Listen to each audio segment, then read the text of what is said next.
Ấn tượng của mẹ Phùng Thiệu Phong về Triệu Lệ Dĩnh, định kiến con dâu nhà quê của các bà mẹ chồng giàu có đến từ đâu?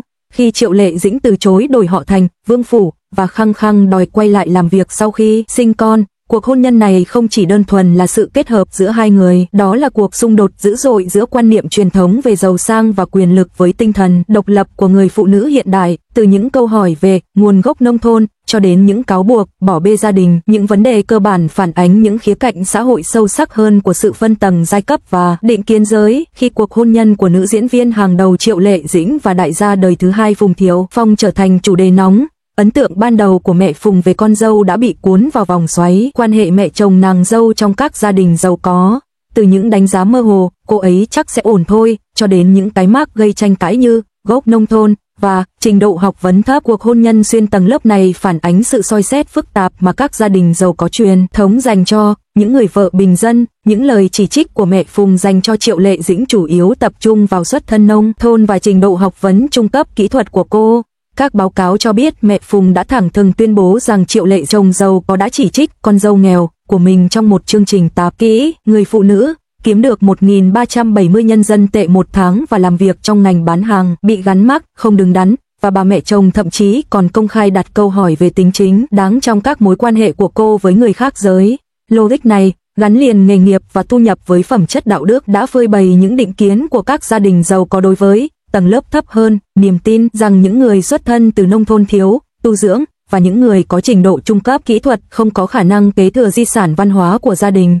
Trong trường hợp của Triệu Lệ Dĩnh, những lo lắng của mẹ Phùng có thể là một nỗ lực ngầm nhằm bảo vệ danh tiếng gia đình. Là đại diện của một gia đình nghệ sĩ Thượng Hải, mẹ Phùng đã công khai khen ngợi con trai mình là đẹp trai, tài giỏi và đặc biệt ngoan ngoãn. Những kỳ vọng cao như vậy đối với con cái đương nhiên đồng nghĩa với việc bà đặt ra những tiêu chuẩn khắt khe cho con dâu. Theo bà, xuất thân thường dân của Triệu Lệ Dĩnh có thể trở thành một lỗ hổng trong hình ảnh gia đình. Sự bất mãn của mẹ Phùng với Triệu Lệ Dĩnh bắt nguồn sâu xa hơn từ việc cô phản đối vai trò người phụ nữ của sự nghiệp. Triệu Lệ Dĩnh, người nhanh chóng trở lại làm việc sau khi sinh con, bị cáo buộc bỏ bê gia đình, trong khi mẹ Phùng lại kỳ vọng con dâu phải là người vợ, người mẹ truyền thống. Mâu thuẫn này đặc biệt nghiêm trọng trong những cuộc hôn nhân giàu có. Sự giàu có của gia đình thường đòi hỏi người phụ nữ phải đảm nhận cả hai vai trò, cỗ máy sinh nở và người nội trợ, trong khi thành tích nghề nghiệp thường trở thành bằng chứng của sự bất tài. Trong một trường hợp tương tự, một bà mẹ chồng giàu có đã phá vỡ cuộc hôn nhân của con dâu vì cô tập trung vào sự nghiệp và từ chối sinh con thứ hai, thậm chí còn công khai sỉ nhục cô vì làm mất mặt gia đình. Logic này vốn hạ thấp giá trị của người phụ nữ xuống mức chỉ còn sinh con và vâng lời, phản ánh những đòi hỏi mà Triệu Lệ Dĩnh phải đối mặt, chẳng hạn như đổi tên để mang lại sự giàu có cho chồng và từ bỏ sự nghiệp. Mẹ của Phùng từng đề nghị Triệu Lệ Dĩnh đổi tên để mang lại sự thịnh vượng cho chồng, nhưng sự từ chối của bà chỉ làm bà thêm bất mãn, phản ánh sự phủ nhận quyền tự chủ của phụ nữ.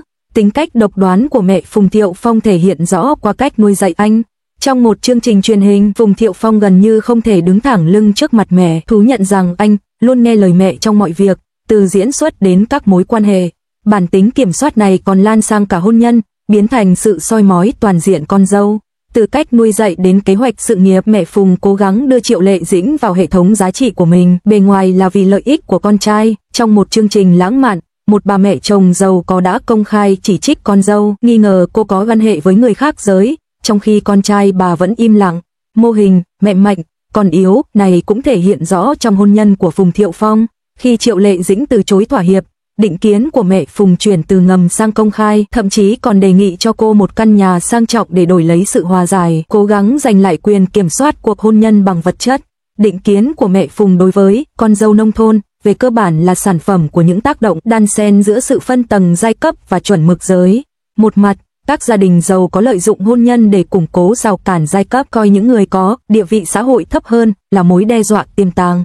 Mặt khác, vai trò giới truyền thống quy định phụ nữ phải ưu tiên gia đình, trong khi thành tích sự nghiệp trở thành một điều tiếng, không hoàn thành bổn phận.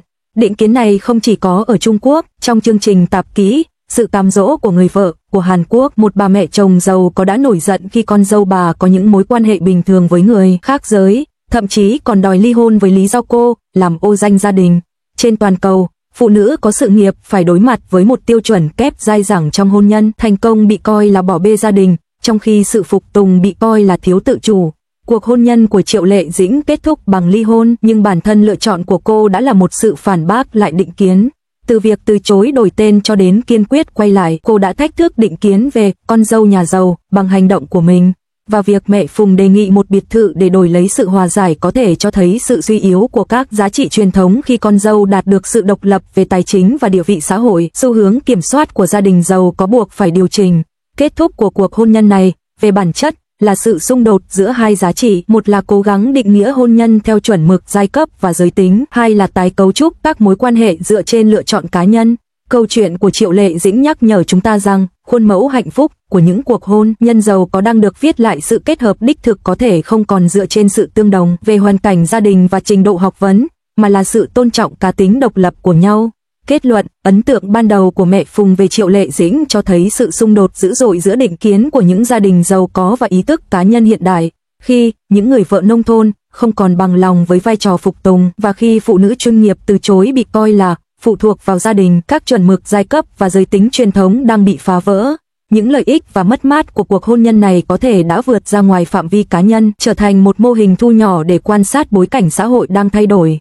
Tôi vẫn nhớ lần đầu tiên gặp cô ấy trên phim trường Daughter Kingdom. Khi nghe tin cô ấy là bạn diễn của mình, tôi vô cùng háo hức. Lúc đó, cô ấy đã khẳng định được vị thế trong ngành giải trí với biệt danh Tam Nương tuyệt vọng và khả năng diễn xuất tuyệt vời. Nhưng khi mới gặp, cô ấy thân thiện và tự nhiên như một cô gái nhà bên, không hề có chút gì gọi là người nổi tiếng. Tiếng cười sảng khoái và câu nói chào tiền bối và chút trêu chọc vẫn còn văng vẳng bên tai tôi. Trong khoảng thời gian bên nhau đó, tôi dần bị cô ấy mê hoặc.